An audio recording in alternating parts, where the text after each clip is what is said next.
What do you mean Ryan will be CEO? I'm the one who saved this hotel.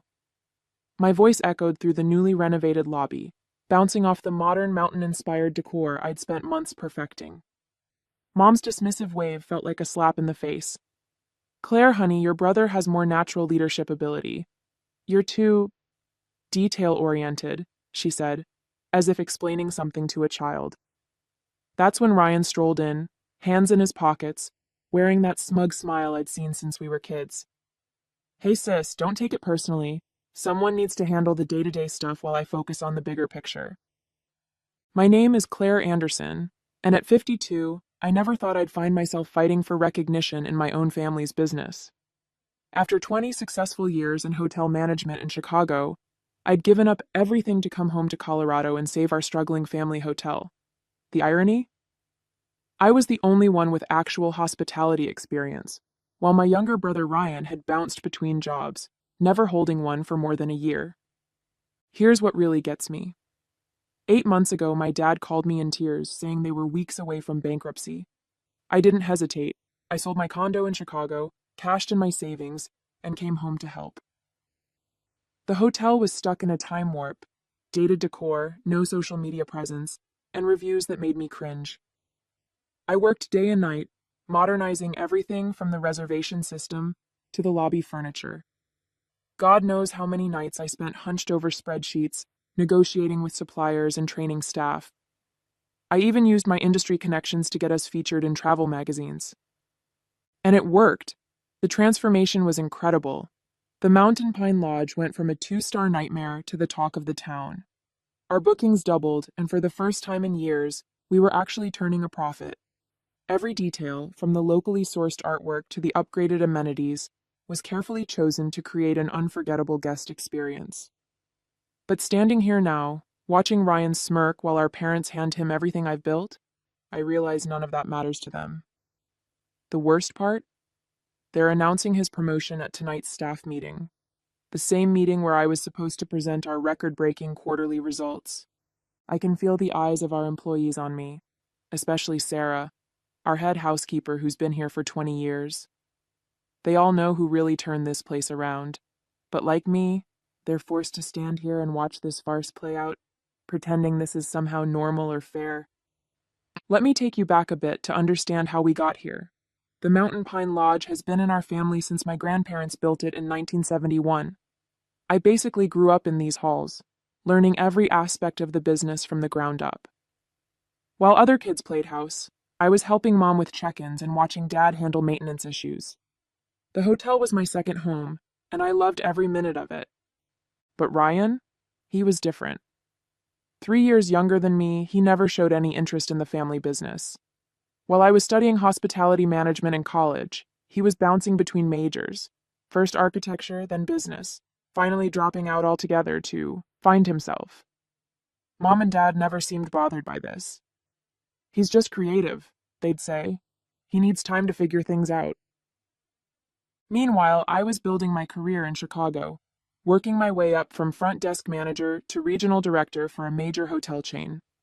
Every success I had was met with lukewarm congratulations from my family. That's nice, dear, but when are you coming home? When are you getting married? It was never enough. When Dad called about the hotel's financial troubles, I knew exactly what needed to be done. The place was hemorrhaging money. Outdated systems, inefficient processes, no real marketing strategy. The reviews online were brutal. Stuck in the past, needs major updating, not worth the price. It broke my heart to see my family's legacy crumbling. I took a leave of absence from my job in Chicago, which eventually became a resignation, and dove into the rescue mission. The first month was just damage control, fixing broken equipment, updating the booking system, training staff on basic customer service. I dipped into my savings to replace the ancient carpeting and give the lobby a facelift. Every penny I spent was carefully calculated to maximize return on investment. What really gets me is that Ryan wasn't even here during all this. He was off in Denver, supposedly networking, but really just partying with his friends. He'd show up occasionally for family dinners, make a few vague suggestions about modernizing our approach, and disappear again. Yet somehow, in my parents' eyes, his occasional input was just as valuable as my daily grind. I kept telling myself it would be worth it. That once they saw the results, the improved ratings, the increased bookings, the positive reviews, they'd finally recognize my value. I guess I should have known better. The past 3 weeks have been a nightmare. Ryan struts around like he owns the place, making changes left and right without any understanding of how a hotel actually works. Just yesterday, he decided to cut our continental breakfast service to save money, apparently oblivious to the fact that our breakfast ratings are one of our biggest selling points. When I tried to show him the guest satisfaction data, he just laughed and said, "Numbers aren't everything, sis." But what really pushed me over the edge happened this morning. I walked in to find him firing Maria, our head of housekeeping, who's been with us for 15 years. His reason? She wasn't flexible enough about his new scheduling system, a system that would have left us dangerously understaffed during peak checkout times. I managed to intervene and save her job, but the look of humiliation on her face will haunt me for a long time. I tried talking to Mom and Dad about it. I brought spreadsheets showing our progress, guest reviews praising our recent improvements, even financial projections for the next quarter. Dad just stared at his coffee while Mom patted my hand and said, "Dear, you need to give your brother time to find his footing. He has such wonderful ideas." That's when I saw it, the for sale sign on the old Riverside Lodge while driving home. It was our main competitor for years before falling into disrepair last season. I pulled into the parking lot, my mind racing. The property had so much potential, better views than our hotel, closer to the ski slopes, and a much larger spa space.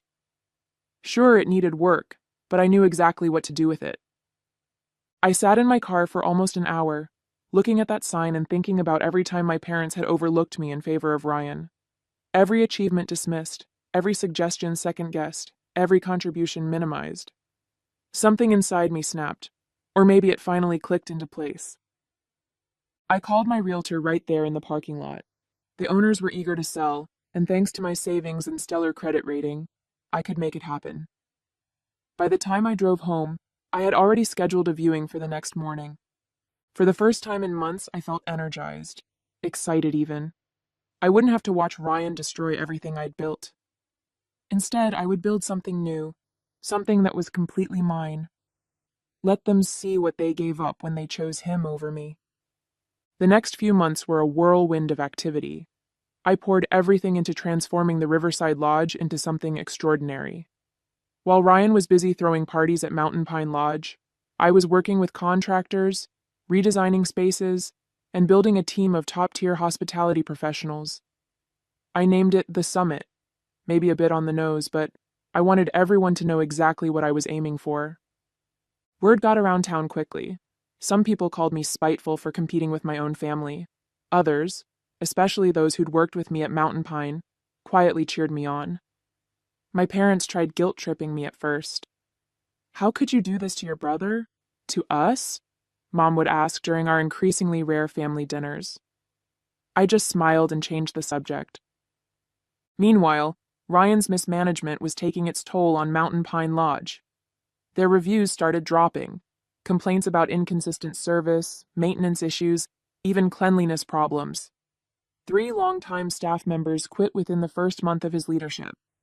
I heard through the grapevine that they'd had to slash their rates just to maintain occupancy. The summit's grand opening was exactly 6 months after that fateful day in the lobby. I'll never forget my family's faces when they walked in. Mom's tight smile barely hiding her shock, Dad's wide eyes taking in the packed house, and Ryan's barely concealed anger. The local paper was there, taking photos and interviewing guests about Aspen's newest luxury destination. "You're trying to destroy us," Ryan hissed when he cornered me by the bar. "This is a direct attack on our family." I just smiled and replied, "No, Ryan, this is me succeeding despite our family." The contrast between the two hotels couldn't have been more stark. While Mountain Pine Lodge struggled with basic maintenance, the Summit was making waves with its eco-friendly initiatives and luxury amenities. Every detail I'd dreamed of implementing at the family hotel, but had been shot down, was now a reality here. From the locally sourced restaurant menu to the state-of-the-art spa facilities, everything was exactly as I'd envisioned. But success brought its own challenges. Other hotels started copying our innovative booking system. Some folks in town, old friends of my parents, started whispering about how I was tearing the family apart. Even some of my loyal guests from Mountain Pine Lodge expressed guilt about choosing sides. The real challenges came rolling in as the summit gained momentum. My former vendors from Mountain Pine Lodge started getting pressure not to work with me. Mom had quite the social circle in town, and suddenly some longtime family friends stopped meeting me for our usual coffee dates. I even lost my spot on the local tourism board.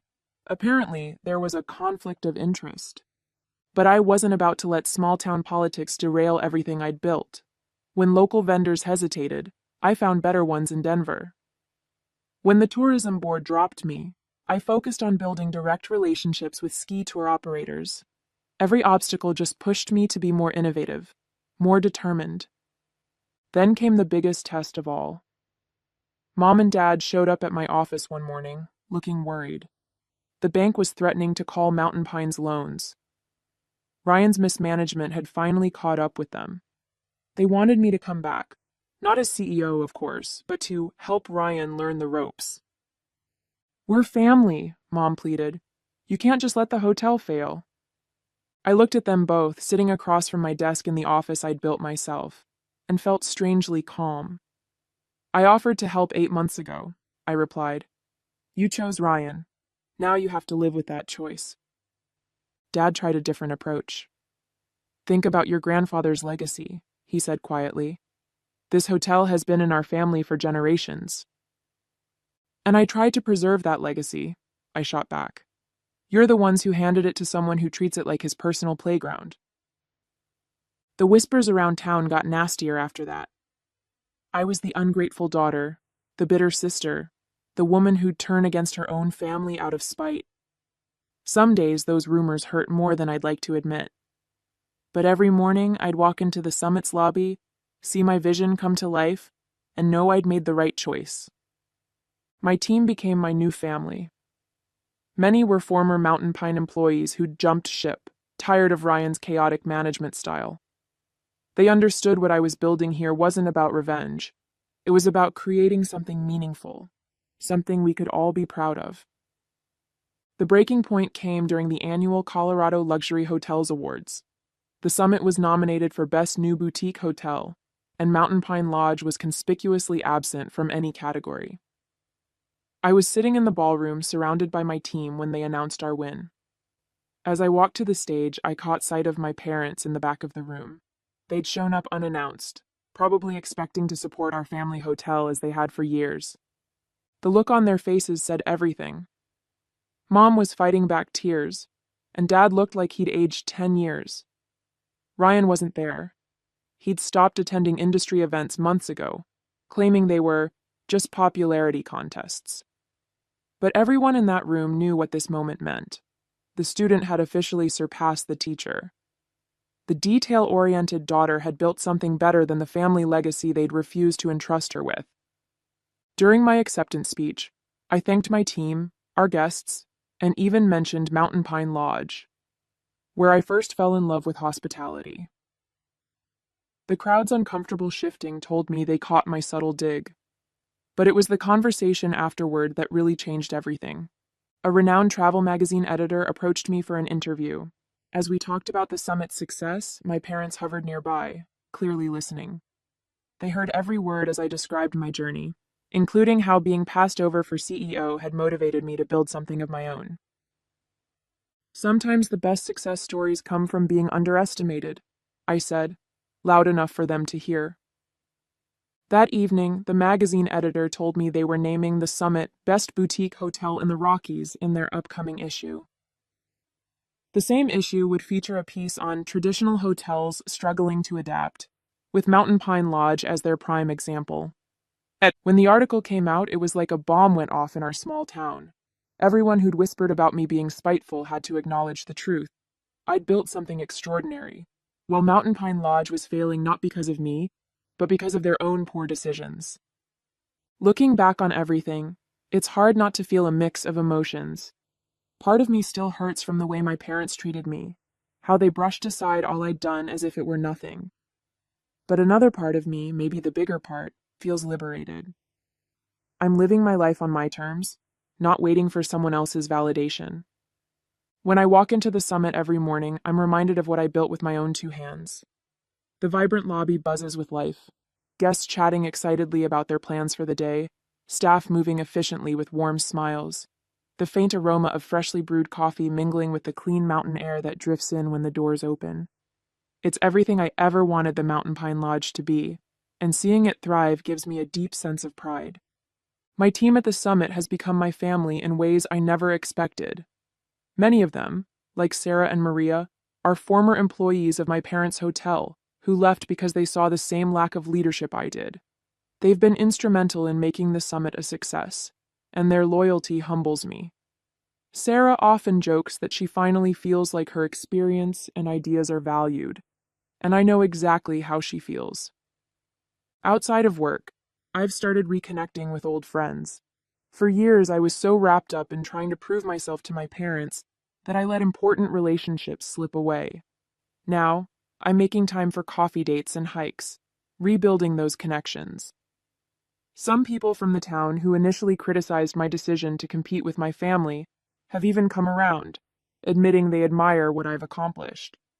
I've also started to find my place within the community again. Hosting events at the summit has helped me reestablish old bonds and even create new ones. Just last month, we held a fundraiser for the local animal shelter in our new event space, and it was a huge success. Seeing people come together for a good cause reminded me why I wanted to work in hospitality in the first place, to create spaces that bring people joy and comfort. But it's not all perfect. There are moments, especially on quiet evenings, when I think about my parents and Ryan. As much as they've hurt me, I wish things could be different. I've caught myself wondering if they've ever truly understood the sacrifices I made to save our family's legacy. Still, I've come to realize that their approval isn't something I need anymore. My success, my happiness, they're mine, and no one can take them away. For so long, I lived in the shadow of their expectations, but now I'm finally standing in my own light. It was about 3 weeks after the Colorado Luxury Hotels Awards when my parents finally reached out again. They asked me to come over for dinner. Just the three of us. I hesitated for a moment but decided to go. I wanted to hear what they had to say, even though I wasn't holding my breath for a real apology. When I arrived at the house, the atmosphere was different. My mom greeted me with a nervous smile, and my dad avoided eye contact, fiddling with his watch the way he always did when he was uncomfortable. Over dinner, they started with small talk, how the weather was unusually warm for the season, how they'd heard about the summit's latest 5-star review. I could tell they were building up to something. Finally, my dad cleared his throat and said, "Claire, we wanted to say we're proud of what you've accomplished." My mom quickly added, "We know we haven't always shown it, but we do recognize how much work you've put in. The summit it's remarkable." I wanted to feel happy about their words, but they landed flat. It felt like too little, too late, especially after years of being dismissed. Instead, I just nodded and waited for what I knew was coming next. Sure enough, my mom launched into it. "Ryan's been struggling. The hotel isn't doing well and he's in over his head. We were wondering if you could maybe guide him, help us get things back on track." For a moment, I didn't say anything. I let their words hang in the air while I looked at both of them, really looked at them. My mom with her carefully manicured nails gripping her wine glass a little too tightly, and my dad, who seemed to be studying the tablecloth as if it held the answers to all their problems. "I offered to help a year ago," I finally said, my voice calm but firm.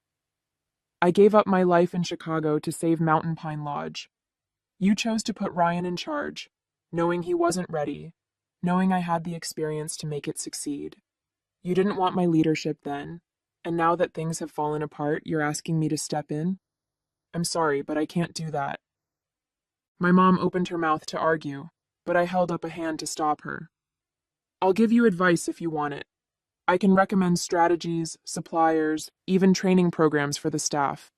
but I'm not coming back to fix what Ryan has broken. That's not my responsibility anymore. They didn't know what to say. My dad finally muttered something about understanding my position, but the disappointment on his face was clear. My mom looked like she wanted to argue more, but for once she didn't push it. Driving home that night, I felt lighter than I had in years. Setting those boundaries wasn't easy, but it was necessary.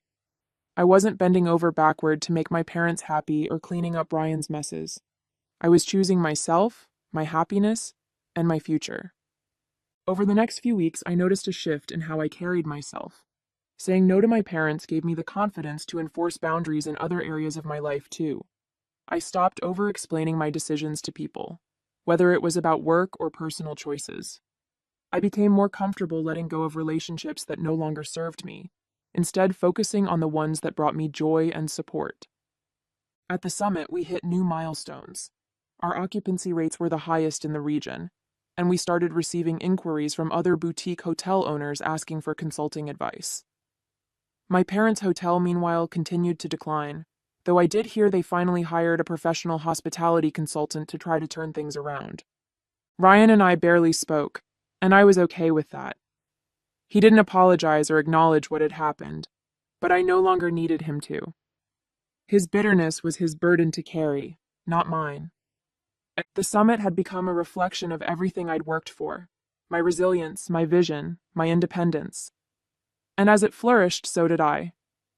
Standing in the lobby of the summit one morning, I watched as the sunlight poured through the floor-to-ceiling windows, casting a warm glow over the modern decor I'd designed. A family walked past, laughing as they planned their day, while one of my staff expertly handed a couple their itinerary for a scenic snowshoe hike. It hit me in that moment how far I had come, not just professionally, but personally. For years, I'd measured my worth by my parents' approval, by their ability to see and acknowledge my contributions. But now I realized I didn't need that anymore. What I had built here wasn't just a hotel. It was a testament to my resilience, my creativity, and my ability to thrive despite the challenges thrown my way. The journey had been hard. Letting go of the hope that my family would change was painful, but it also freed me. I no longer felt tied to the weight of their expectations or their dismissal. Instead, I felt proud. Proud of what I had created. Proud of the team I'd cultivated, and proud of the life I was living. I wasn't just surviving, I was thriving. The Regional Hospitality Awards ceremony was the kind of event I used to dream about attending. The room was buzzing with excitement, filled with industry leaders, journalists, and hotel owners from across the state. As the announcer began to list the nominees for Boutique Hotel of the Year, I caught a glimpse of my mom and dad seated toward the back of the room. Their faces were unreadable, but I could sense the weight of what this moment meant to all of us. When the summit was announced as the winner, the room erupted into applause. My team cheered as I walked to the stage, my heart pounding. As I accepted the award, I glanced at my parents. My dad gave me a small nod, and my mom's eyes glistened with unshed tears. It wasn't quite an apology, but it was acknowledgement, something I'd long since stopped expecting, but still appreciated in its own way. After the ceremony, I joined my team in celebrating. My parents didn't approach me, and I didn't go to them. This was my moment, and I wanted to share it with the people who had helped me achieve it. I felt truly free, free from the need for their approval, free from the shadows of their choices. Success wasn't about proving them wrong anymore. It was about proving to myself that I was capable, deserving, and enough. And as I raised a glass with my team that night, I knew I'd finally found peace.